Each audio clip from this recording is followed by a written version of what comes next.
23 de febrero de 2022. Una cordial bienvenida a esta reflexión que he llamado Soy cristiano y soy feliz. Eso le decía Policarpo de Esmirna en el año 155 al procónsul cuando lo amenazaba con el martirio y lo conminaba a rendir culto al César. Policarpo fue discípulo del apóstol y evangelista San Juan. Junto con San Clemente de Roma e Ignacio de Antioquía, es considerado uno de los tres padres apostólicos. Policarpo era obispo de una de las 7 iglesias del Asia de que nos habla el Apocalipsis. Cada una de esas iglesias tiene una significación especial, a veces por algo positivo, a veces por algo negativo. Éfeso, por ejemplo, era considerada la iglesia que había abandonado su primer amor.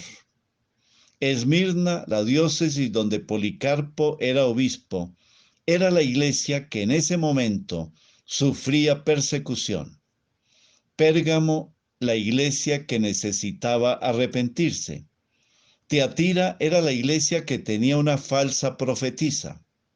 Sardis era la iglesia que se había quedado dormida. Filadelfia era la iglesia que había esperado con paciencia. Y por último, la Odisea, la iglesia que desde la visión del Señor era tibia e insípida. La persecución contra los cristianos era muy fuerte en Esmirna. En esos días había llegado de Frigia un cristiano de nombre Quinto. Él mismo se consideraba un hombre muy valiente frente a la persecución. Incluso se presentó ante un juez bastante sanguinario, ante el cual profesó su fe en Jesucristo. El juez lo condenó a morir devorado por las fieras. Apenas vio a los leones que se dirigían a él, se acobardó, salió corriendo, cambió de opinión y ante el procónsul hizo sacrificios a los dioses paganos.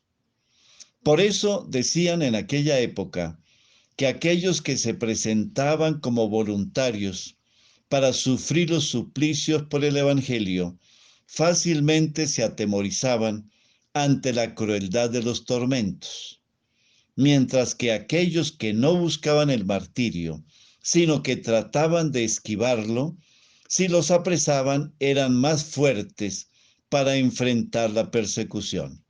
Eso pasó con Policarpo. Cuando se enteró que lo estaban buscando para torturarlo, se fue para otras poblaciones y se ocultó en una granja.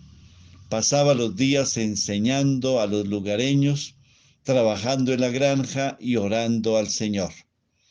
En las noches tuvo varias pesadillas. En una de ellas sintió que la habitación donde se encontraba estaba rodeada en llamas. Al día siguiente, en el momento de la oración con los cristianos que lo acompañaban, les contó la pesadilla y les dijo que ese sueño era profético. Seguramente iba a morir en la hoguera. Sus perseguidores llegaron hasta la casa donde se ocultaba a buscarlo. Cuando lo encontraron, Policarpo dijo a los cristianos que lo acompañaban: hágase la voluntad de Dios. Cuando Él lo quiso, me escondí, y ahora que Él lo dispone, estoy listo para profesar mi fe. Policarpo ordenó que les dieran de comer a los soldados que iban a llevarlo prisionero y les pidió permiso para hacer sus oraciones. Cuando lo llevaron donde el procónsul, éste procuró convencerlo para que apostatara de su fe, diciéndole que tuviera en cuenta su edad avanzada, porque hasta los jóvenes se espantaban de los suplicios a que eran sometidos los cristianos. Policarpo le dijo: hace 86 años que le sirvo al Señor y jamás me ha hecho mal. Al contrario, me ha colmado de bienes.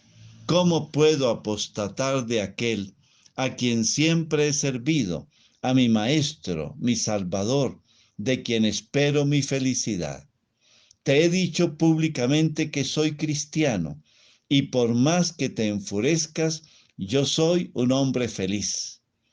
Si deseas saber qué doctrina es esta, dame un día de plazo, pues estoy dispuesto a instruirte en ella si tú lo estás para escucharme.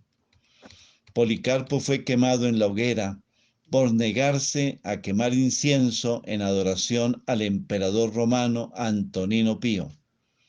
Parece ser que este relato y el que narra los hechos de los apóstoles sobre la muerte de Esteban son los más auténticos de un martirio cristiano.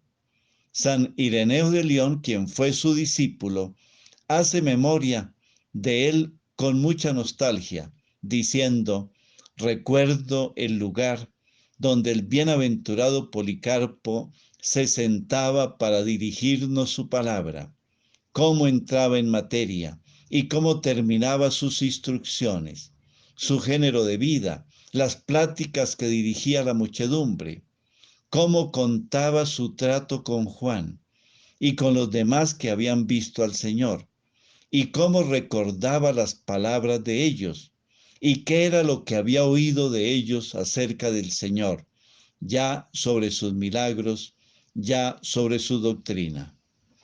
Una pregunta para compartir en familia: ¿a qué iglesia se parece más tu familia? ¿A la de Éfeso, que había abandonado su primer amor? ¿A la de Esmirna, que sufría persecución? ¿A la de Pérgamo, que necesitaba arrepentirse? ¿A la de Tiatira, que tenía una falsa profetisa? ¿A la de Sardis, que se había quedado dormida? ¿A la de Filadelfia, que era paciente? ¿O a la de la Odisea, que era tibia e insípida? Unámonos a esta oración a María, protectora de San Policarpo. María, reina de los mártires, que recibiste a San Policarpo como era su más grande deseo, junto con los santos que habían derramado su sangre por el Evangelio, como un sacrificio agradable al Señor. Nos unimos a su última plegaria cuando decía: te doy gracias porque me has tenido por digno de padecer el martirio por ti, para que de este modo perciba mi corona y comience el martirio por Jesucristo, en unidad del Espíritu Santo. Y así, acabado hoy mi sacrificio, vea cumplidas tus promesas.